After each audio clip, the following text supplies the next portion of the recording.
Meghan and Kate, Duchess of Cambridge, first met in early 2017 at Kensington Palace, just over a year before Meghan and Prince Harry tied the knot at Windsor Castle. It did not take long before rumours of a chasm opening up between the sisters-in-law began to hit the headlines.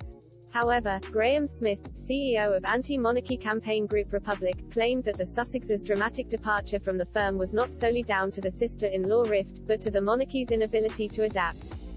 He told Express.co.uk, "It shows that they struggle to accept anybody into the family from outside, unless they are willing, as Kate has been, to completely subsume themselves to pre-existing ways of behavior." He claimed the Sussexes' new way of operating, away from the confines of the royal households, showed the royal family to be dysfunctional and incapable of being flexible or changing.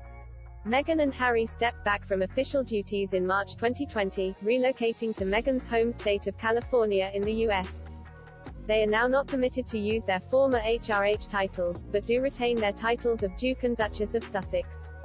On the royal rift, Tom Quinn, the author of Kensington Palace, an intimate memoir, said, "Meghan and Kate initially got on very well, but they are very, very different." He compared the approaches and personalities of the two duchesses, pointing out the differences that could have sparked animosity. Kate wants to do things quietly, she wants to obey the rules, she takes advice. Meghan is a much more strident character who wanted to do things her way, so this caused a rift. The Sussexes moved out of the accommodation they shared with the Duke and Duchess of Cambridge in Kensington Palace by the end of 2018. Rumours then emerged about Meghan allegedly making Kate cry in an argument over dresses for the royal wedding. Meghan addressed the claims in her now infamous Oprah Winfrey interview, saying the opposite was true and it was the Duchess of Sussex who had broken down in tears. She said, "The issue was correct about flower girl dresses, and it made me cry and it really hurt my feelings. I thought in the context of everything else that was going on in those days leading to the wedding that it didn't make sense to not be just doing what everyone else was doing, which was try to be supportive, knowing what was going on with my dad and whatnot."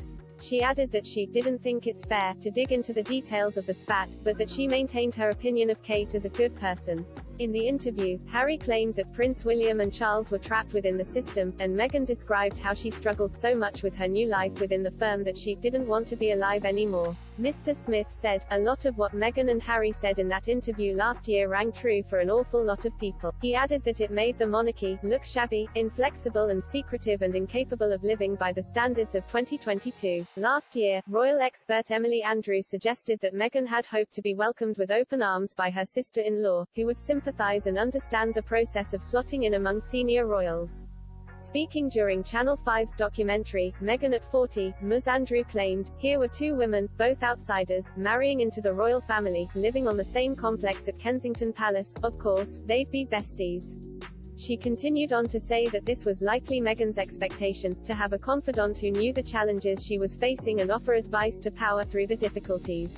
She said, "Actually, that's what She confided in a number of her friends that she hoped Kate would help her adjust to royal life, but the cracks started to show pretty early on." Behind the scenes, Meghan was feeling a bit rebuffed. "I'm not sure whether Kate ever realized